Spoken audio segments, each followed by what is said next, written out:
What do you think it is?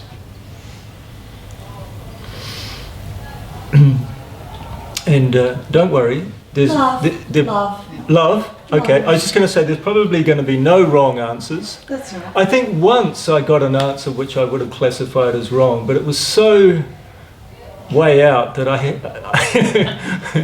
But mostly everybody is pretty much... Okay, love. Great. That's one way of saying it. There is only love. Yes, that's one way of saying love it. is real. To expand? To expand, that's another way of saying it. To feel joy. To feel joy, yes. These are all correct so far. Yes. Any other suggestions? To be here now.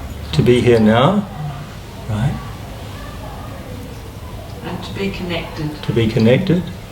So these are all different ways of saying the meaning of life, right?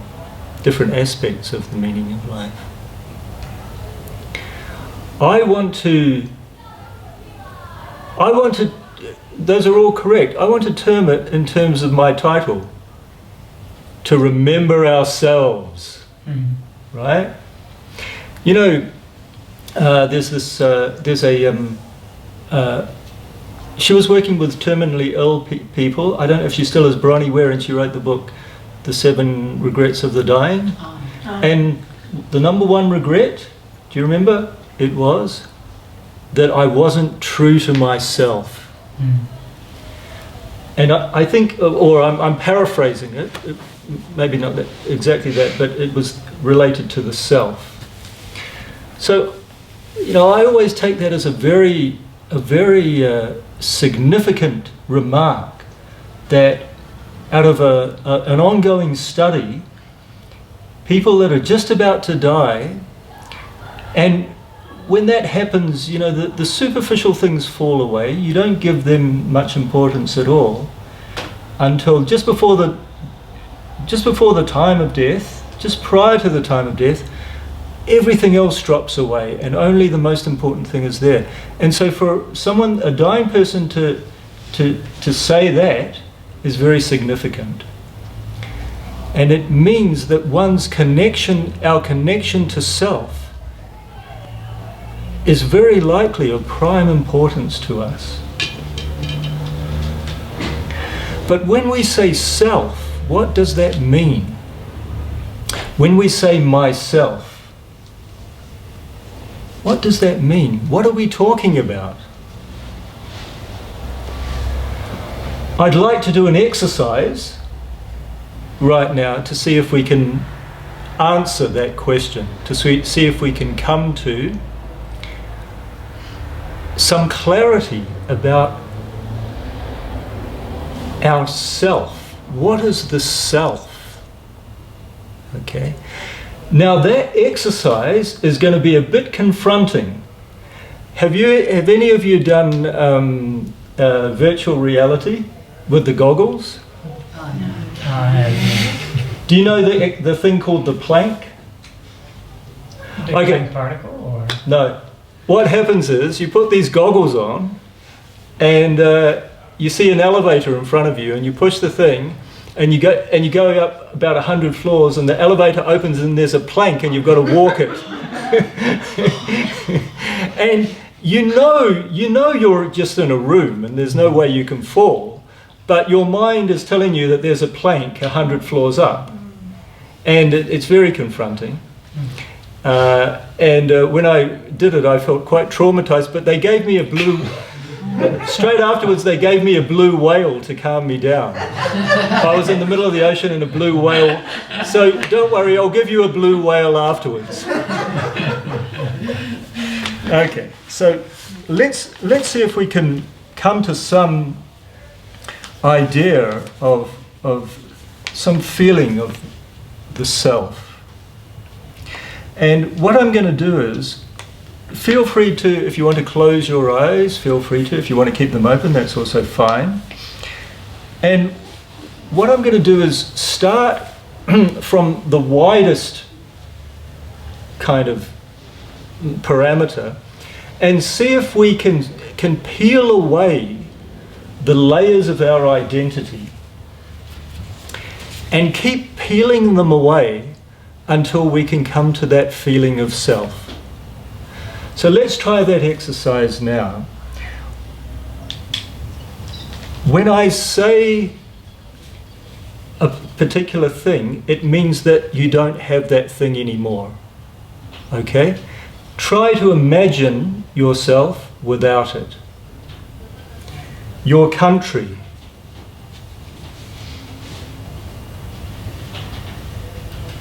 Your culture. Your religion.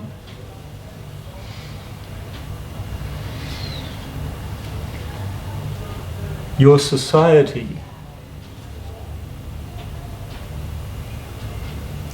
Your local community.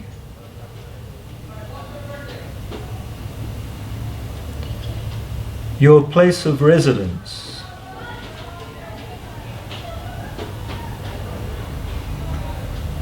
Your occupation.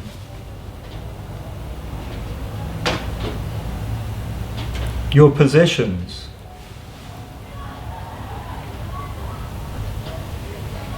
Your friends.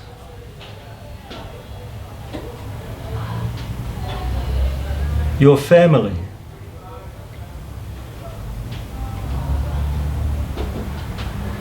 All your loved ones. Your name.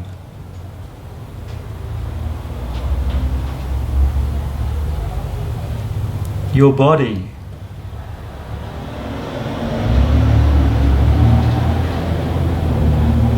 Your emotions.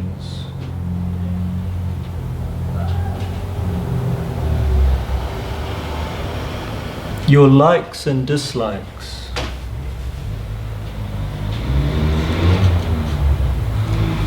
Your mind.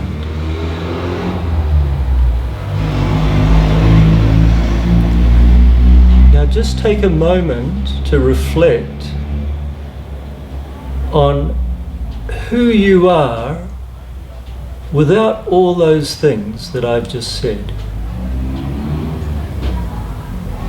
What is left? What is remaining?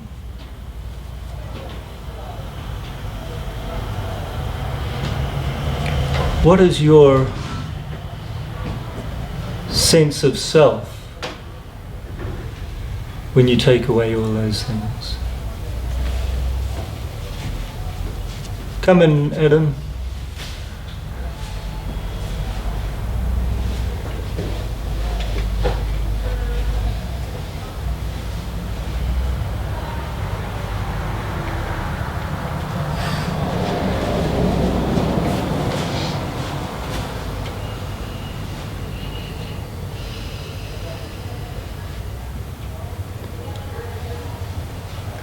What do you think? What are you feeling? Spirit. Spirit? What is your spirit? I feel How would you my describe it? Spirit is an energy. Energy? That is connected to, I call it the creator or the source. Awareness. Awareness.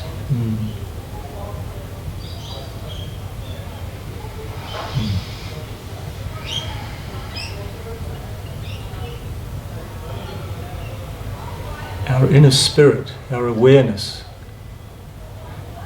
our sense of I am me, the I am of I am me, the I of I am.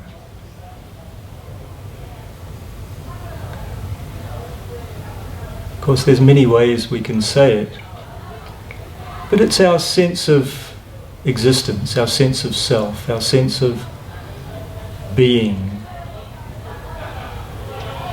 In yoga philosophy, we call it consciousness.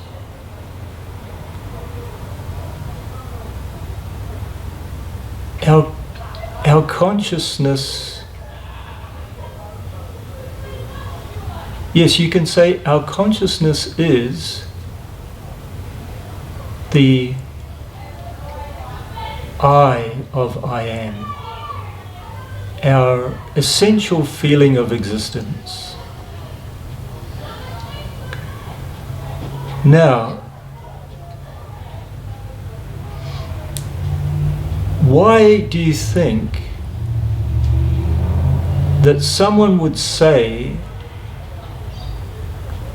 that just before they die, that the most important, or the thing that they most regret, is that they didn't cultivate that sense of connection to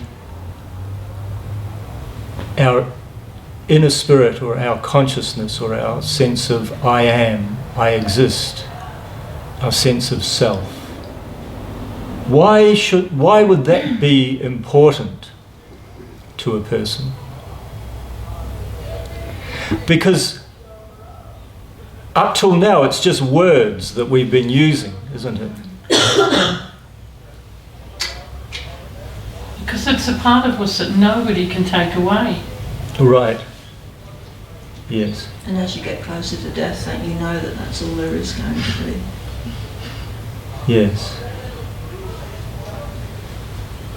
So you go out the way you came in, alone. Yes. And do you think it's a part of us that, do you feel it might be a part of us that is greater than what we normally feel as us? Well, absolutely, because this is just an overcoat. Right. It's not us, really, because it can change. You can be thin, you can be fat, you can be whatever. Right. And that changes. And that changes, exactly. Right. So... But the one constant is the essence. Is the essence. Yeah. Right. Because our name can change, our occupation can change, our friends can change, our family can change, our body can change, our mind changes. We change our mind. Even our mind is not our essence. It also changes. So according to the yogic philosophy, the essence of our mind is our consciousness. But it's not only that. Our own consciousness is a part of a greater consciousness. Not only a part of, but one with the greater consciousness. So say, for example, a wave is on top of the sea. That wave has a certain identity. But, as well as that individual identity, it also is one with the sea. You can't separate it from the sea. So the yogic philosophy says that we each have an identity which is defined by all these different parameters that we've been talking about. The most personal of which is our mind. But at the same time, so it's our different, essentially it's our minds that define us, that identify us, that give us our separate identity. But what gives us our deepest identity is the consciousness within our minds, and the fact that that consciousness, just as the wave is one with the sea, our consciousness is one with the universal consciousness. And it's because our deepest desire, our deepest urge is to feel that oneness with the universal consciousness again, that would motivate a dying person to say, yes, it's that connection to self that's the most important thing. because everything else changes. And it's that one connection to the universal self that is the one thing that doesn't change. The wave changes, but the sea remains the same. Our minds change, our lives change, every other aspect of our identity changes, but our consciousness, the essence of our lives and our minds and ourselves remains constant.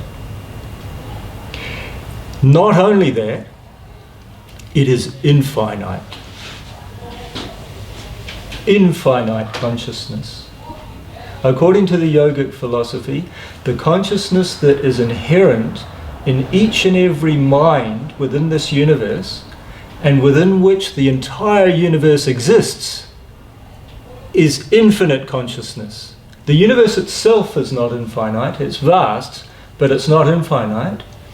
But the consciousness, which is the essence of the universe and within which the universe exists, is infinite. What is our primary desire? What do we most want to feel in our lives? Whole. Whole, yeah, and happy, right? Yeah. Peaceful, content, fulfilled, whole, happy. Just different ways of saying the same thing. But that's an infinite desire, right? It means that by the very nature of the word whole, you said it, whole, it means that it's infinite. And we've spent our whole lives trying to satisfy that infinite desire for infinite happiness or wholeness with what? Finite things, right? And we've come to some realization, of course, that that doesn't fulfill us. So again, according to the yogic philosophy, it's that connection to self, to our infinite self, which will give us the fulfillment that we're all looking for. Because the essence of infinite consciousness is infinite happiness, or what in yoga we call bliss or anandam. Anandam is a very big concept in yoga. Bliss. It's what we all want, right? We all want to be blissful. Unless we're there's different varieties of masochists that will say that they don't want to be blissful. But, you know, essentially I think everyone would admit that we all want to be blissful. And the essential point here is that we can only attain that bliss through connection to self, through that connection to our infinite self, which is the only infinite existence in this universe. Everything else is finite. Even if we had all the wealth of this world at our disposal, we still wouldn't be fulfilled. We can only get the fulfillment that we are all ultimately looking for through that connection to self. By looking within ourselves, by remembering our true selves, by reminding ourselves that we are not only the different things that we have been labelled in this life and that we've been conditioned to believe as us. Our name, our family, our occupation, our body, our mind. But we are more than that. We are deeper than that. We are the infinite consciousness of this universe. We are the universal self. Just as the wave is one with the sea, we are one with that universal sea of consciousness. And it's only when we can realize that we will find the fulfillment that we are all looking for. Of course, in the meantime, we find fulfillment in limited and temporary ways through the people and things of this world. But what drives us, what keeps us searching, what keeps us dissatisfied until we find that ultimate satisfaction is the fact that we must eventually identify ourselves with the infinite. There is no other way. We can go to the pub and have a good time on a sunny Saturday afternoon, but it's not going to cut it in the end. And that's why we're all here today. We have to go deeper. We have to transcend the mind. As we've been talking about, it's deeper than even the mind. So it's not something we can even think about. It's something we have to transcend the mind into. There's that saying, Descartes, I think, therefore I am. But yoga says when I stop thinking, then I really am. Actually, that's not entirely accurate. We can't really stop thinking. But when we can go beyond the mind, when we can go beyond thought, when we can transcend thought, then we really are. That's our true feeling of existence. So if we can somehow transform our feeling of small self. Okay, I am so and so, I live in Stanthorpe, I do this, I do that, this is my family, these are my friends, this is my situation. If we can somehow still maintain, of course, all those relationships and everything, but at the same time build a greater sense of identity and gradually transform that small sense of self. It's not a loss of self. I'm not talking about a loss of self. I'm talking about an expansion of self. If somehow we can expand our sense of self from our small self into the greater self, expand our consciousness from our limited consciousness, our limited sense of awareness, into the infinite consciousness, then we will have realized ourselves. That's called self-realization in yoga. That's what self-realization means. That's what enlightenment means. Again, just words. But the words don't give us the reality, do they? We have to go beyond the words. We have to go beyond the thought. We have to transcend.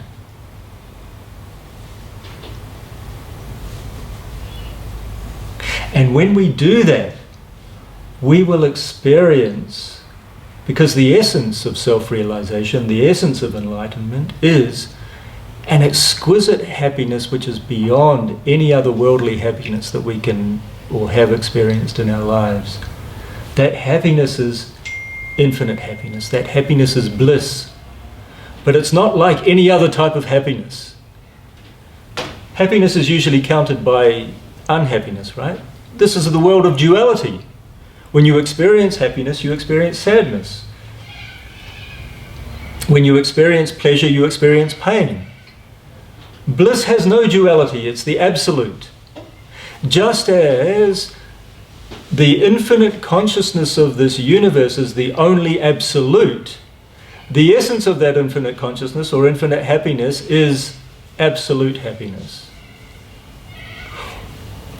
All other things in this universe are relative. Duality. This is the universe of relative duality. But the essence, the absolute, is just that, absolute. It is unchanging. It is complete within itself. It is whole. It is what we're all looking for. And the reason we're all looking for it is because it is us. We are that absolute wholeness. We are it. We just have to remember that we are it. We have to just peel away the layers and go deeper than that cloud of thought that continues to orbit our essential core, our essential nature, and experience it directly. And that's what meditation is. Meditation is the process of going within. Because everything else that we do is go. There's that saying, if you don't go within, you'll go without. Everything else is going without. So we have to take time out every day for our own sake, as well as our loved ones and the community and the world in general, because if we become more whole within ourselves, we've got more to give, right? The more we can expand our own sense of self, the more we can give to others.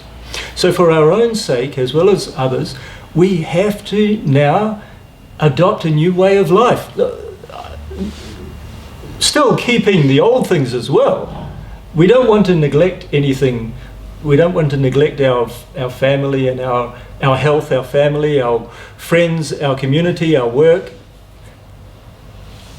But we want to strengthen that, all those things, all those relationships, with a stronger feeling of self. So this is the time to adopt the yogic lifestyle where you can say to yourself, okay, I'm going to take time out every day, twice a day, in the morning, in the evening. I'm going to make a little bit of time in the morning before I have breakfast and go to work or do whatever you have to do. I'm going to do the same thing in the evening before I have dinner and relax and go within myself. And really take up the important work of remembering yourself. The most important work. So we have many secondary purposes in our lives. To maintain our health, to look after our family, to look after our friends, to contribute to the community, to try to make this world a better place, to express ourselves creatively, intellectually, however we want to express ourselves. We have all those secondary purposes, but we have one primary purpose, and that is to realize ourselves, to remember ourselves, as we were talking about in the very beginning. And we need to take that up in order to be fulfilled, in order to work towards our fulfillment. Of course, it's not going to happen just like that. We need to work for it. But we need to take it up on a regular basis. And if you can do that, you will feel a change. You will start to feel a change. It's a bit difficult at first because we're not used to it, but you will start to feel a change, and you will start to feel gradually more happy, more satisfied, more content, more fulfilled, and that can only increase. So what meditation means is to take that time out, to close your eyes, to go within yourself, and to really try to make a connection to your inner self, to really try to feel the essence of yourself. And when you do feel, the more you feel that essence of yourself, the more expanded you will feel yourself to be.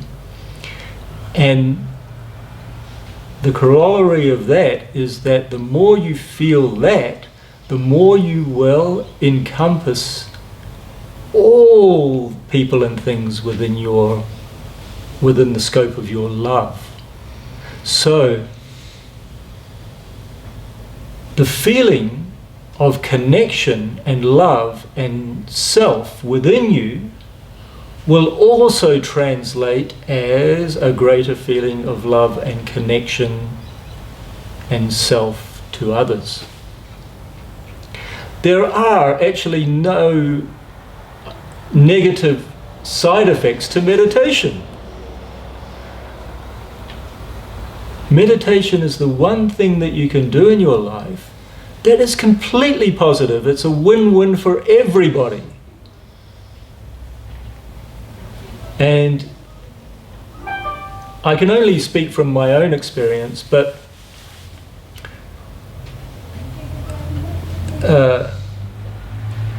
you know, I've been meditating for almost 30 years now. And definitely, I mean, you can hear someone say that if you meditate, you're going to be happier and more, and you know, there are no negative side effects and it's all good. But the way to really know it is to experience it. And I can certainly say that after 30 years of meditation, I'm a much more fulfilled person now than I was then. I still have work to do. I haven't got there yet, but I can certainly say that it works. And it's definitely in the process of working. If you practice regularly, you will also put yourself in that process, and it will start working for you. And it will continue to work as long as you keep at it. So what I usually say at this point in my talk is, don't take my word for it. That was just my sales pitch. Because you've got to experience it for yourself.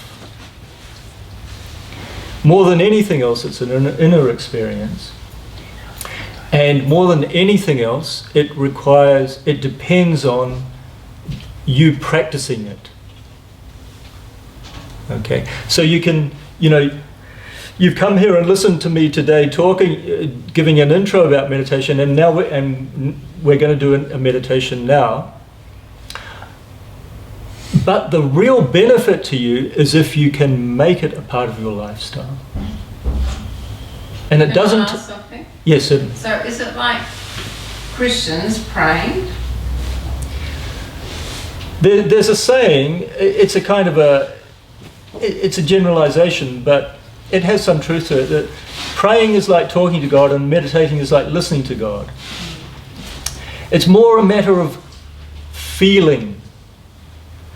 Praying is kind of an extension of the intellect. It's kind of, it's still kind of, oh, okay, but can you? It's still a kind of it's a dialogue.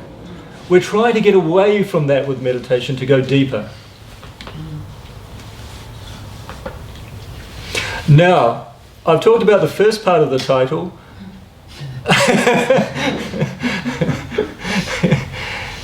Do we really want to go into the second part?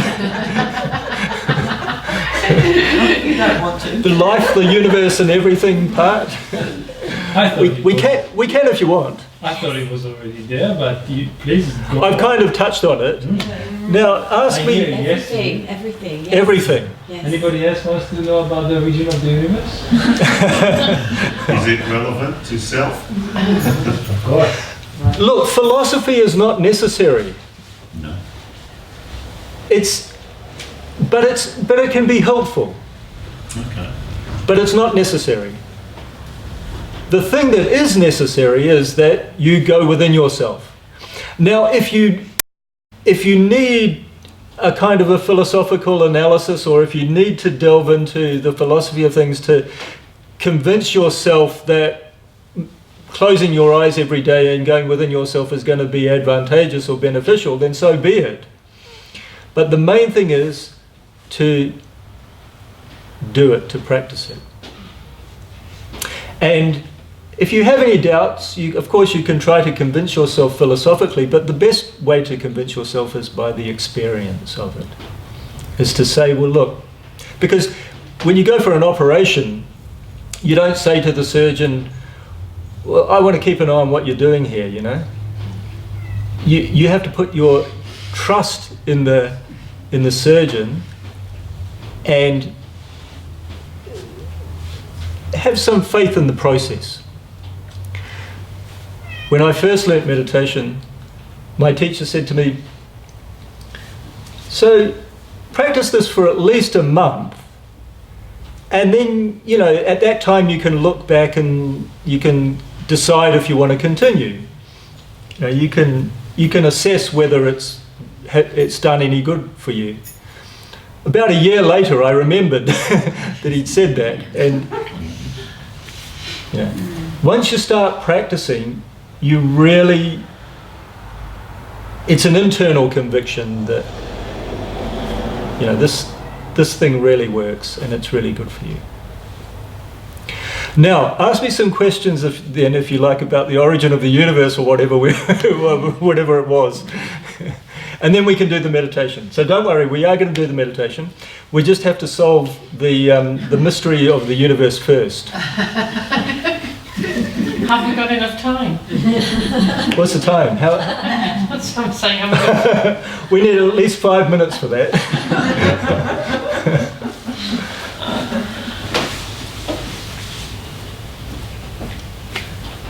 Any questions? Yes? Why, we know, believing why we're here, why is it so hard? I mean, when we're born, we don't have the big ego, we don't have the mind taking over. Why do we stray so far away from what we're always trying to come back to? What's the purpose of that? Well, this is good, because this gets us into the whole philosophy thing. Because in the process of evolution, we've had to develop an outward-looking perspective in order to survive, right? And so that outward-looking perspective has kind of taken over from, or taken us away from our connection to self. So according to yogic philosophy, we have all evolved through millions of lifetimes from the most primitive microorganisms right up through the insect world, through the plant world, through the insect world, through the amphibians, reptiles, birds, mammals, primates, to the human condition, to where we are now. Now, that in itself is amazing, isn't it? Isn't it mind-blowing that, if you believe it, that we have all, our sitting in this room today is the culmination of millions of lifetimes and millions of years of evolution. And we're sitting here right now as the result of that. Now that in itself should be inspiring enough to say, to give us the optimism and inspiration in our lives to say, well look, we've come this far. You know, over millennia we've come to this point. We just need to do a little bit more work to finish the journey of realizing ourselves. But anyway, Rob, getting back to your question, so as we've evolved through those different life forms, each step of that evolution involves a more complex outward kind of relationship to the world. And so gradually we lose that essential feeling of self. It's masked by our outward-looking perspective. The skills that we have to learn and adopt in order to survive, in order to deal with the things of the world and survive as individuals. And animal life is like that. You don't really get animals reflecting on the meaning of life or their essential nature, because they're too busy, they're hardwired to surviving.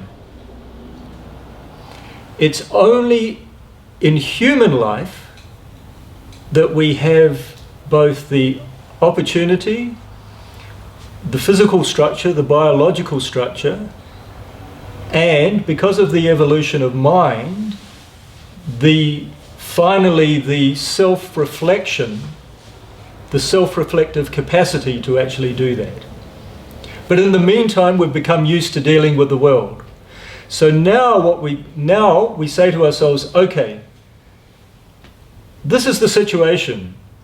When we self-reflect, we say to ourselves, okay, we're going to have to go within again. We're going to have to develop the habit of looking within ourselves, of letting go of the world, closing our eyes and looking within. But at the same time, we've developed all these complex skills of dealing with the world both physically and also with the mind. So gradually now we've got to start to let go of all that.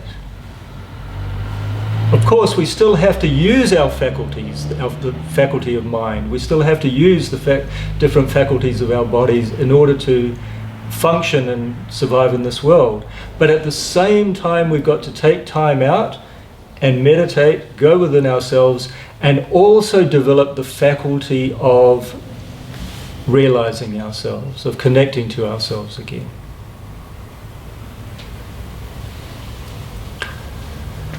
So we kind of touched on a bit of philosophy there, in that every creature in this universe, whether it's on this planet or all the other millions of planets in this universe with life on it, I mean, you know, when people say, you know, I wonder if there's, of course there is. This universe is vast and there's trillions of planets, there must be trillions. Every creature in this universe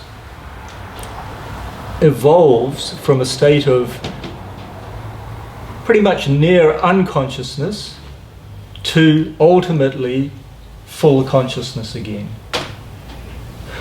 As human beings on this planet, we're almost there. We're getting there. We have evolved, and we are evolving at an ever-accelerating rate. The whole, you know, you can see the amount of information and the amount of intellectual clash that we go through today compared to, say, even just 10 years ago. And if you compare it to 500 years ago, I remember hearing once that the amount of stuff that the average person read in their whole lifetime 500 years ago is equivalent to the amount of stuff we read every day today, you know, something like that. So our evolution is accelerating, and we've come a long way as human beings, but we have to continue our journey, and because right now we're moving from the information age into the spiritual age. We're moving from an intellectual, analytical mode of operandus into a more intuitional, spiritual modus. That's where we're heading, because that is the natural evolution of the mind.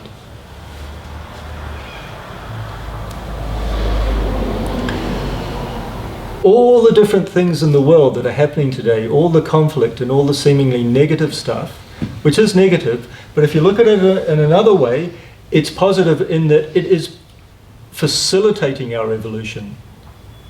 Clash is the motivator of evolution.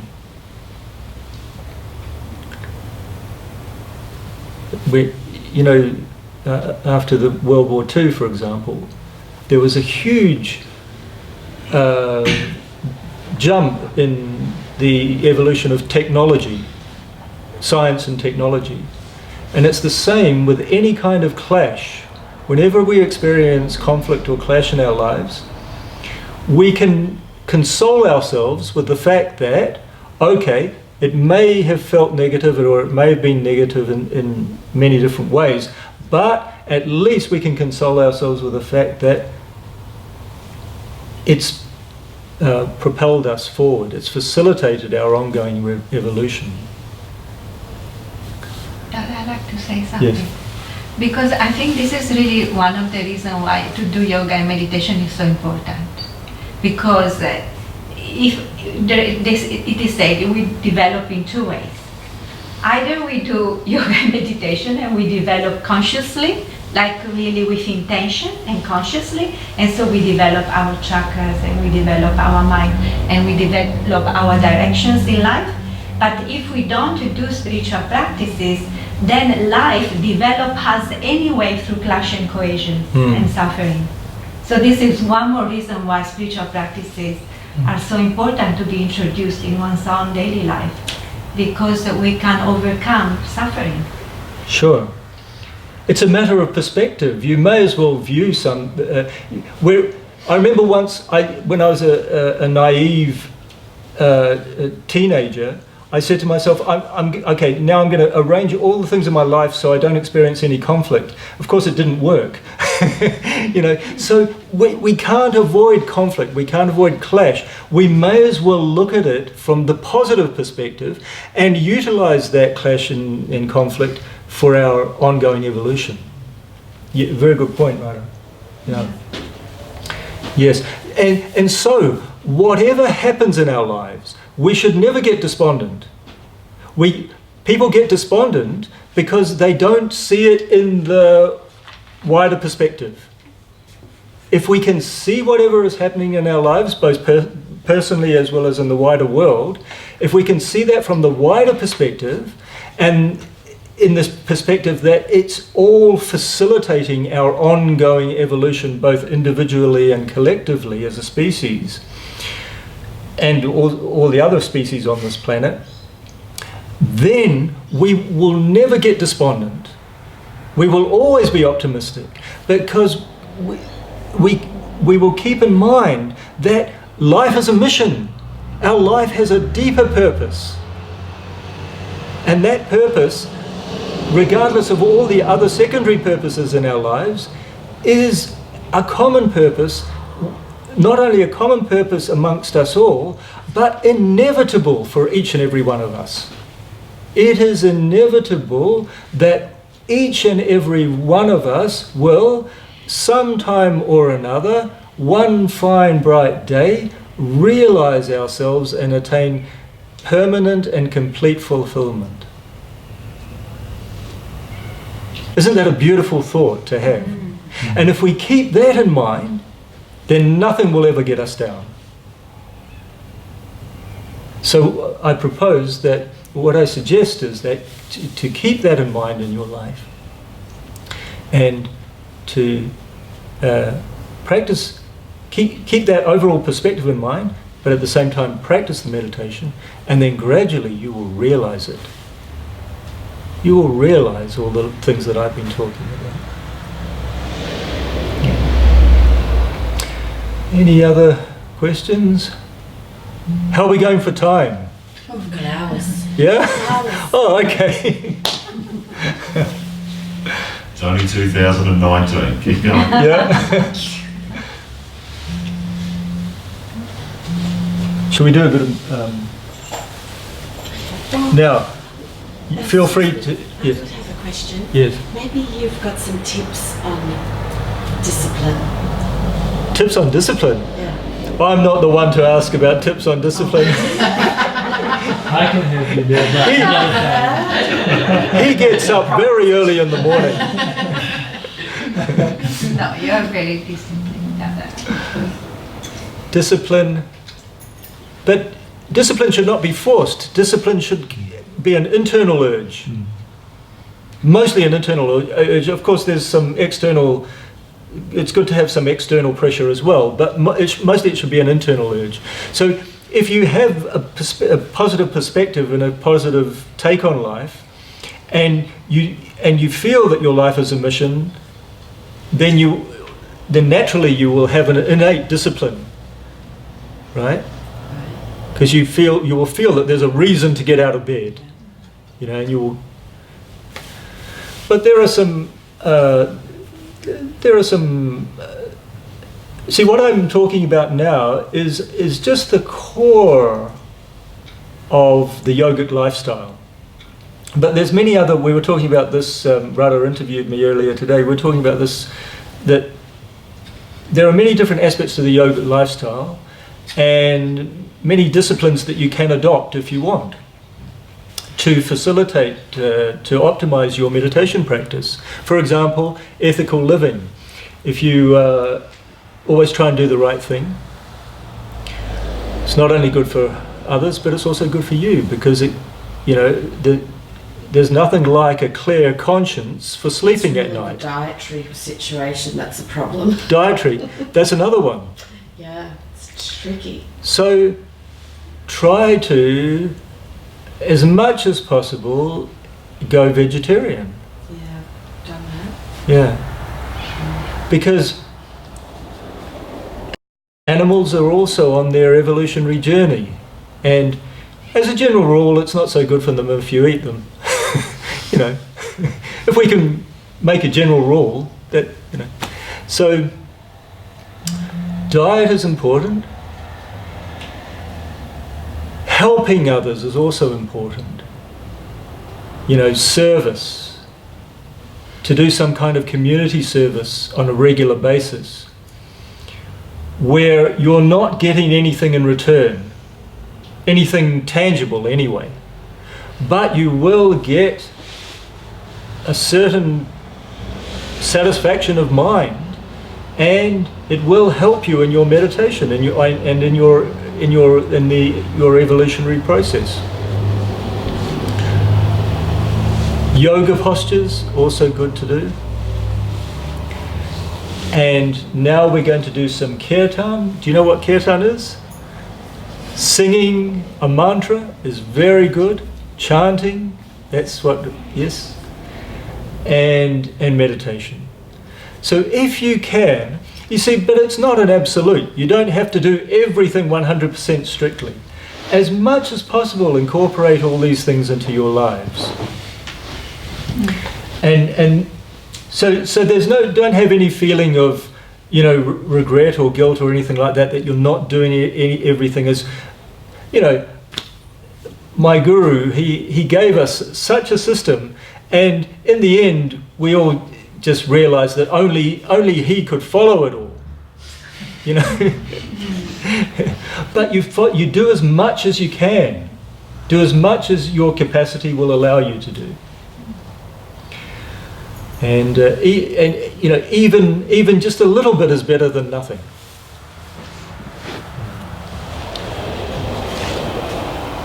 So what we do before we meditate. So now what I want to do, if you have any more questions, feel free anytime to ask. But what I want to do now is to give you a taste of what the meditation is like, and a meditation practice that you can go on with. And as we just said, we do kirtan or chanting, so we're going to do that before the meditation, and I'm going to introduce to you a mantra that we're going to use for the chanting as well as the meditation. And that mantra is, there's my, I haven't seen that for a while, but I've seen this. The mantra is Baba Nam Kevala. I don't know the last word. What does the last word mean?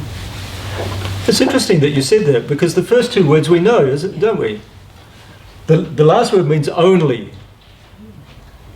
Nam is like the English word name. It means to identify with, to connect with, to feel. And Baba is also like the English word baby, precious, beloved. Baba means your innermost feeling of self, your most precious feeling of self, your beloved self, your essence, what we've been talking about. that connection to the universal consciousness, your innermost consciousness, your innermost self. So Baba Nam Kevalam means only to connect with, only to feel that most precious feeling of self within you and all around you. Only to feel your beloved essence. So what we'll do is, I'll leave that here, and hopefully it'll stay like that. And what we'll do is, now get yourselves comfortable, but not too comfortable. Meditation is something that we usually do sitting on the floor, not in a chair or on your bed, because you want to be like, I suppose the best word to use is poised. Like, you know, when a cat is stalking its prey, it's relaxed, but it's poised at the same time. It's relaxed but alert. Poised. So that's the physical part of the meditation. I'll give you some more instructions when we start.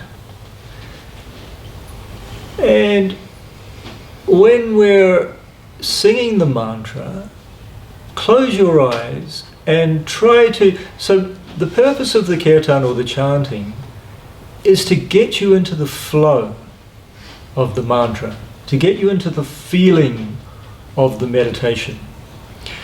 Because otherwise it would be an abrupt transition from the outside to the inside.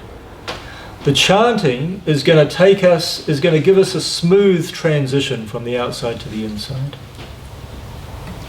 So close your eyes while we're singing, and by the way, feel free to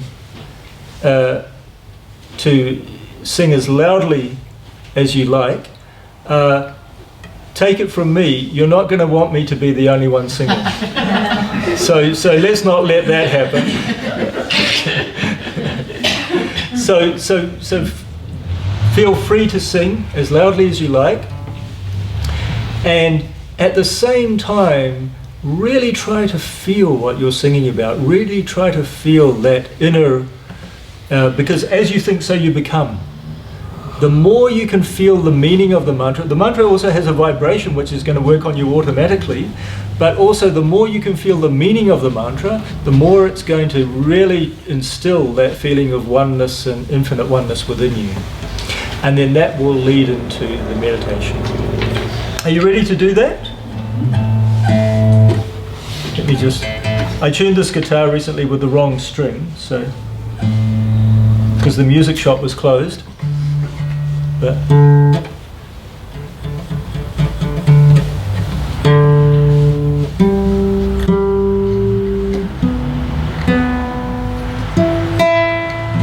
okay, let's do 5 minutes kirtan and then we'll go into the meditation.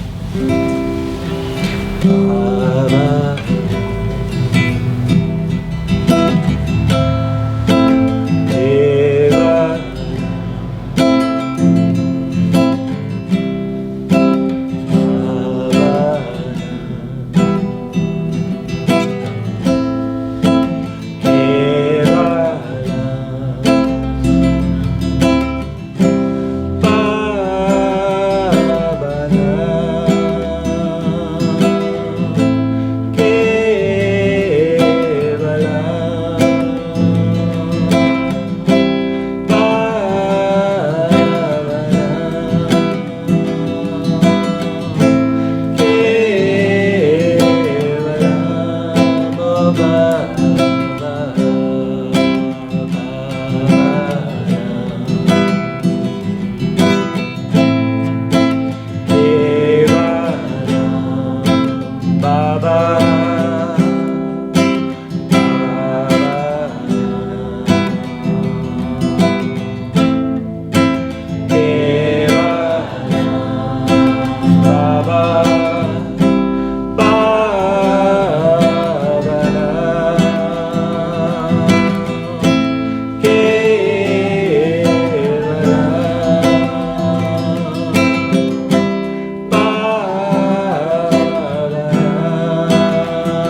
Now sitting with your legs crossed, hands one on top of each other in your lap, back straight, try not to lean against the wall, eyes closed, breathing calm and relaxed through your nose. The more calm and relaxed your breathing is, the more calm and relaxed your mind will be.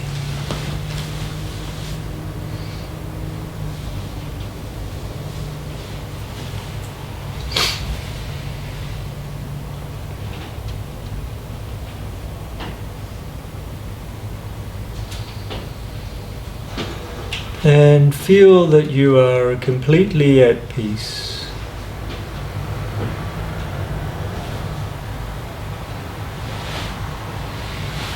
Feel peace and happiness all around you.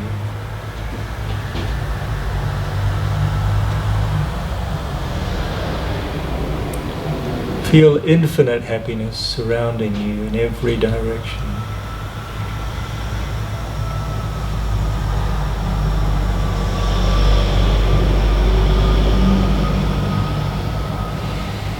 As though there is an infinite sea of bliss enveloping your existence.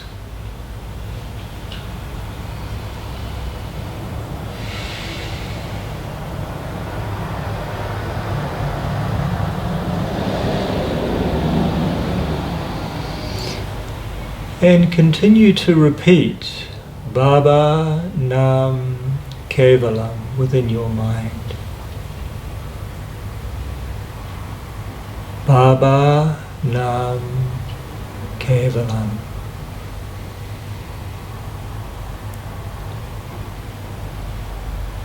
And think of its meaning. Feel that your inner, most precious feeling of self is the only existence.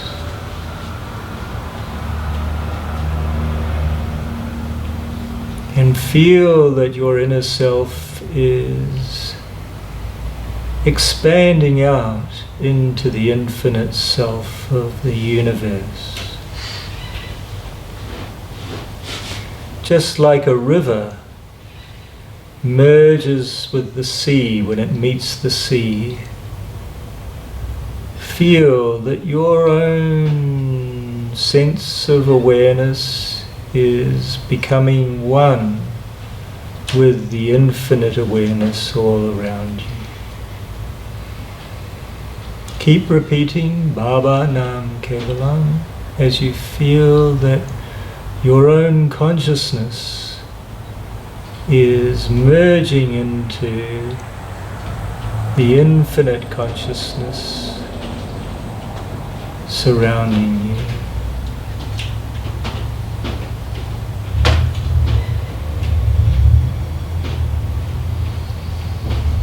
And as you continue to repeat Baba Nam Kevalam within your mind, feel that you are merging with it. Feel that you are becoming one with it. And feel more and more that you are it. You are that one infinite consciousness of the universe.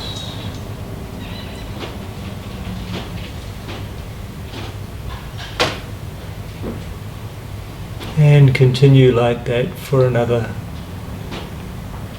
2 or 3 minutes. Or let's say 5 minutes.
ba ba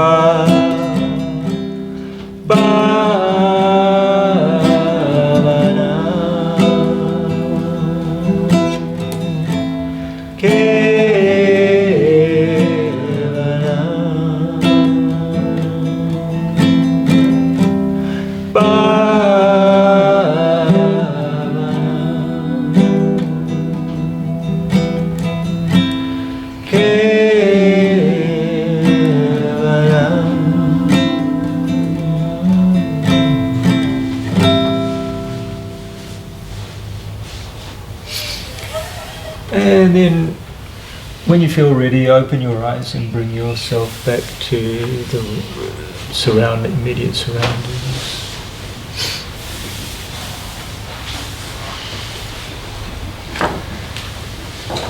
How was that? Blissful. Good. Well, that's how it should be. Very good. Sounds like you're already an expert. Hardly. So the main thing is to keep practicing. Try to practice, as I said before, twice a day, morning and evening. Before food is best.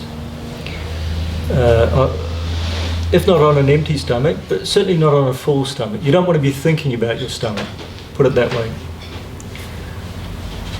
Try 5 or 10 minutes each time to begin with, but see if you can build it up to half an hour in the morning, half an hour in the evening. If you can do an hour a day, half an hour, then that would be the ideal, at least an hour. Of course you can do more if you like. But 1 hour out of 24 hours, it's not a lot considering that it's really the most important thing you can do for yourself. So if you look at it like that, try to find a place where you only meditate, and that's all that ever happens there. So it might be the corner of your room, or if you have a dedicated room, great. Sitting on the balcony, in the garden, wherever you feel most comfortable, and have a kind of a blanket or cushions or whatever you feel most comfortable with. I'm just sitting on a cushion here, but you might feel that it's better if you put a cushion under your bum so that you're actually raising your bum off the ground, and that will help you to keep your back straight. And but just whatever you feel comfortable with, and it'll also take the pressure off your knees. I've been doing this for a while now, so I don't feel the pressure on my knees anymore. But and keep those things also only for your meditation, because you're building up and if you do it at the same time and place, using the same cushion and blanket and what have you, you're building up a vibration that will habituate your mind and therefore make it easier. So, after a while, in the beginning, you have two main obstacles. The first obstacle is the physical discomfort. The second obstacle is the mind, the monkey mind. So don't worry at first if you can't concentrate. Whenever you realize that your mind has wandered away from the meaning of the mantra, gently bring it back and continue.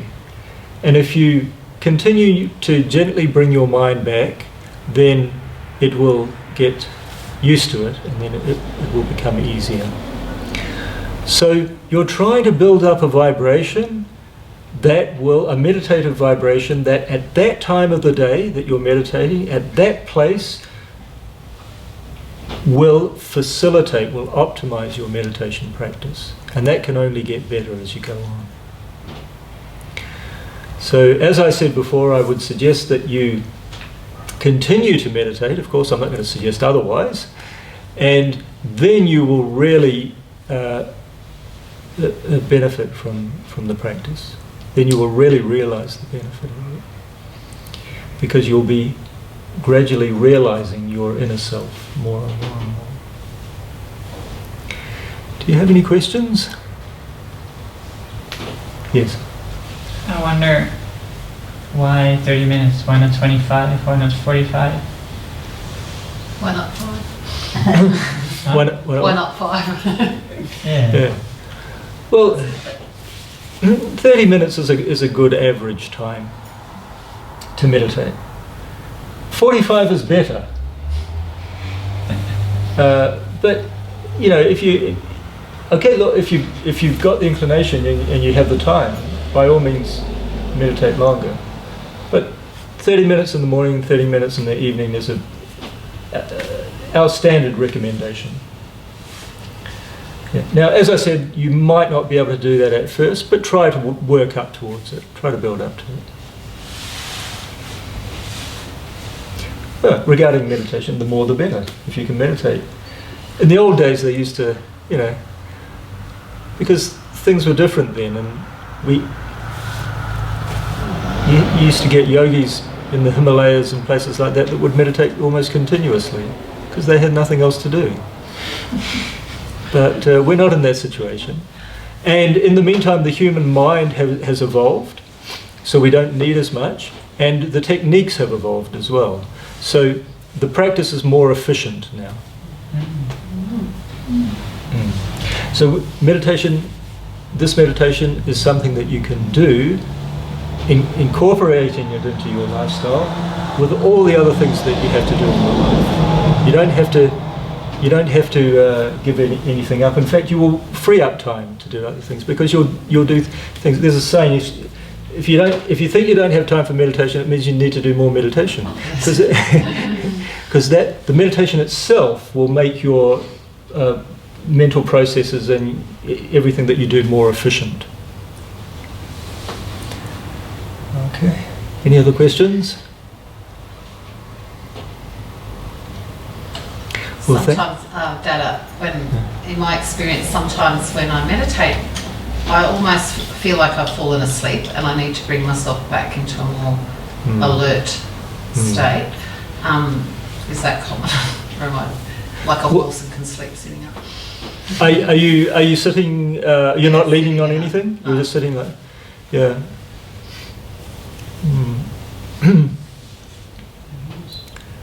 It can be a problem. It is, you know, especially if you. That's why, you know, it's good to meditate first thing in the morning when you just wake up.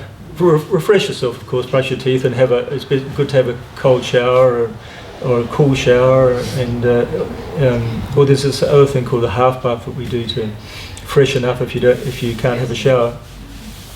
So things like that can help you feel refreshed. And, yeah, there is we call it the sleeping during meditation phenomenon, where you see someone going like this. So that, you know, it happens particularly when you're tired, but try to optimize the situation so that you're not so tired. Any other questions? Well, thank you, Marie, for making this beautiful space available to us. Yeah. Oh, you've made it come alive, that beautiful chanting. Kirtan. Well, it was all you guys, you know, we all did it together. So thank you all for coming and being a part of this.